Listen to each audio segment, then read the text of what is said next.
কামারহাটিতে সজল ঘোষ তিনি চার্জশিট প্রকাশ করেছেন। 15 বছরে তৃণমূল কি কি প্রতিশ্রুতি দিয়েছিল ওই কামারহাটি বিধানসভায় এবং সেইখানে সেই প্রতিশ্রুতি অনুযায়ী কি কি কাজ হয়নি একেবারে তালিকা দিয়ে চার্জশিট প্রকাশ করেছেন সজল ঘোষ। এলাকার উন্নয়ন থেকে জঞ্জাল সাফাই, তৃণমূলকে নিশানা বিজেপির।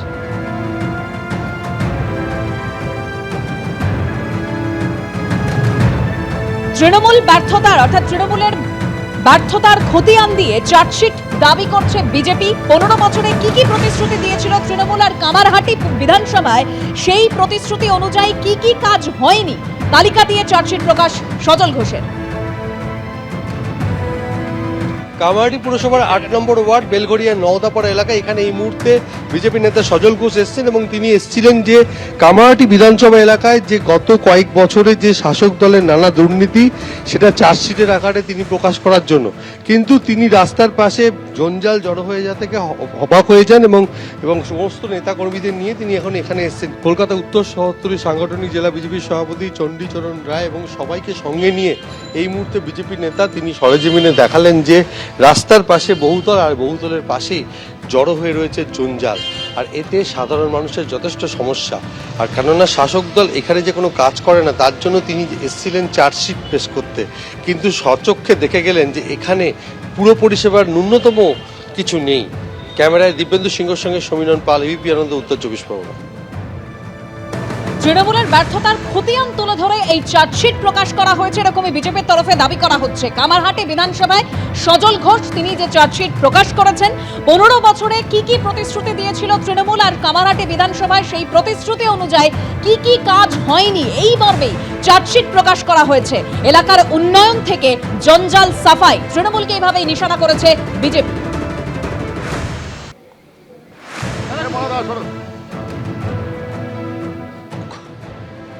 এলাকার মানুষ ট্যাক্স দেয় কর্পোরেশনকে, মিউনিসিপ্যালিটিকে তারা ট্যাক্স দেয়। সেই ট্যাক্স দেওয়ার পরে মিউনিসিপ্যালিটি তাদের কি সার্ভিস দেয় সেটা দেখছেন মানুষ কি অবস্থায় থাকে। হ্যাঁ, উন্নয়নের আর এক নাম। এমএলএ হচ্ছেন Madan Mitra, right hand giant Singh. এখানে এই হচ্ছে মানুষকে দেওয়া পরিষেবা পুরসভার। বলুন কোন ভদ্র, কোন সভ্য সমাজে, কোন উন্নত রাজ্যে এই জিনিসটা আপনারা দেখতে পাবেন। এতক্ষণ ওখানে চার্জশিট দিয়েছিলাম, প্রেসিডেন্ট আছেন আমার সাথে, চার্জশিট দিয়েছিলাম আমরা আমাদের দলের তরফ থেকে। হ্যাঁ, এখন আপনাদের সবুত দিচ্ছি, আপনাদের এখন এভিডেন্স দিচ্ছি। আপনারা বলুন এখানকার যারা মানুষরা বসবাস করেন তারা ট্যাক্স দেন না, তারা মানুষ নয়? মা মাটি মানুষ কোথায়? এখানে মা মাটি মানুষ। আমার বিরুদ্ধে কি চার্জশিট দিয়েছে সেটা বিধানসভা নির্বাচনে হয়ে যাবে, এতে এসবই কিছু হয় না। কোর্টের অর্ডার থাকে, পৌরসভা না ভাঙলে তো কোর্ট পৌরসভাকেই ভেঙে দেবে। তার মানে কোর্টের অর্ডার মানছে না, তাহলে ওরা কিছু করছেন না। ওরা তো খবর রাখছে, সময় দিচ্ছে না কেন? সেগুলো দিক, ভাঙার অর্ডার করে দিচ্ছে। যা অবৈধ, যা অন্যায় সেটাকে কোনোভাবেই সমর্থন করা যাবে না। ওর কাছে যখন এত খবর থাকে তাহলে এই 82টা বাড়ির মধ্যে ওর কটা অবৈধ আছে এটা খোঁজ নিয়ে দেখুন। একদিকে কামারহাটিতে চার্জশিট পেশ করে তৃণমূলের ব্যর্থতার অভিযোগে সরব হয়েছেন সজল ঘোষ, অন্যদিকে খাতড়ায় চার্জশিট পেশ করতে গিয়ে চাঞ্চল্যকর অভিযোগ করেছেন শঙ্কুদেব পণ্ডা। জঙ্গলমহলে মাওবাদীদের সঙ্গে তৃণমূলের যোগসাজশের অভিযোগ করেছেন তিনি। মাওবাদীদের সঙ্গে হাত মিলিয়ে বিজেপি কর্মীদের খুনের চেষ্টা হচ্ছে, বিজেপি কর্মীদের খুন করে এলাকা দখলের চেষ্টা চালাচ্ছে তৃণমূল। খাতড়ায় দলের চার্জশিট পেশ অনুষ্ঠানে এই চাঞ্চল্যকর অভিযোগে সরব হয়েছেন শঙ্কুদেব পণ্ডা। যদিও পাল্টা তৃণমূল বলছে এসআইআর এ হয়রানি থেকে নজর ঘোরাতেই এই অভিযোগ আনা হয়েছে।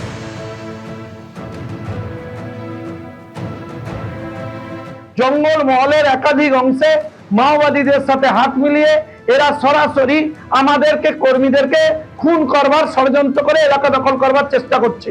আমরা এসব ভয় পাই না। আমাদের সরকার সরাসরি মাওবাদীদের হচ্ছে আক্রমণ প্রতিহত করেছে, যেমন আমাদের কর্মীরাও মাঠে নেমে মানুষের সাথে এর প্রতিবাদ করবে এবং এদেরকে প্রতিহত করবে।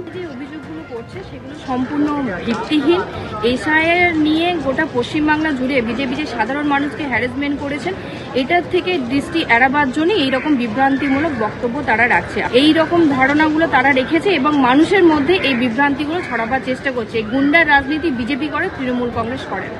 এবিপি আনন্দ, এগিয়ে থাকে, এগিয়ে রাখে।